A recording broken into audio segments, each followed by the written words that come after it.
গোটা বাংলাদেশ অত্যন্ত হৃদয় বিদারক দৃশ্য দেখেছে। মাহে রমজানে একটা ছোট্ট শিশুকে ধর্ষণ করে মৃত্যুর মুখে তাকে মৃত্যুর মুখে ঠেলে দিয়েছে, তাকে হত্যা করা হয়েছে। এত নারকীয় পাষণ্ড ঘটনা বাংলাদেশ দেখবে, বাংলাদেশ কখনোই এই জন্য প্রস্তুত ছিল না। আমার ভাইরা, কেন ধর্ষণের ঘটনা ঘটে এটা বুঝতে হবে এবং তার বিশ্লেষণে যেতে হবে। বাংলাদেশ সরকার আইন করেছে, নারী পুরুষ যদি সম্মতিতে তারা যদি দৈহিক মিলনে মিলিত হয়, এটা রাষ্ট্রের চোখে কোনো অপরাধ না। আমরা জিজ্ঞাসা করতে চাই, আপনারা ব্যভিচারকে প্রমোট করবেন আর ধর্ষণ বন্ধ করার চেষ্টা করবেন, তা হতে পারে না। ধর্ষণ যদি বন্ধ হতে হয়, ব্যভিচার বন্ধ করতে হবে, জিনা বন্ধ করতে হবে, ফ্রি মিক্সিং বন্ধ করতে হবে, অবাধ মিলামেশা বন্ধ করতে হবে। আজকে নাটক সিনেমায় ছেলে মেয়েদের অবাধ মিলামেশার শিক্ষা দেওয়া হয়।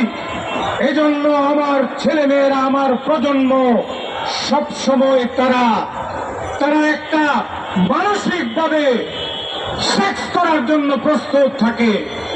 এজন্য আমরা বলতে চাই, আমরা দেখেছি বর্তমান সরকার সমস্ত পর্ন সাইটগুলো বন্ধ করার ঘোষণা দিয়েছে।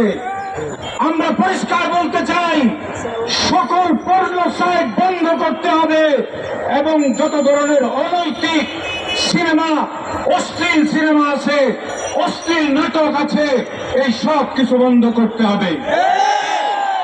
আজকে পোশাক পরার স্বাধীনতার নামে আমাদের ছেলেদেরকে সুরসুরি দেয় এমন পোশাক যারা পরে আর বলে দেহ আমার, পোশাক পরার অধিকার আমার, আমরা এই অধিকার মানতে রাজি না। আমাদের পরিষ্কার বক্তব্য, নারী পুরুষের পোশাকের কোড থাকতে হবে, শালীন পোশাকের আইন করতে হবে। ছেলে মেয়েদের অবাধ মিলামেশা আমরা চাই না। আমরা মনে করি ধর্ষণ এটা হঠাৎ করে হয় নাই। ধর্ষণের 1000টা ওজন রাখবেন আর বলবেন ধর্ষণ করা যাবে না, এটা সম্ভব না।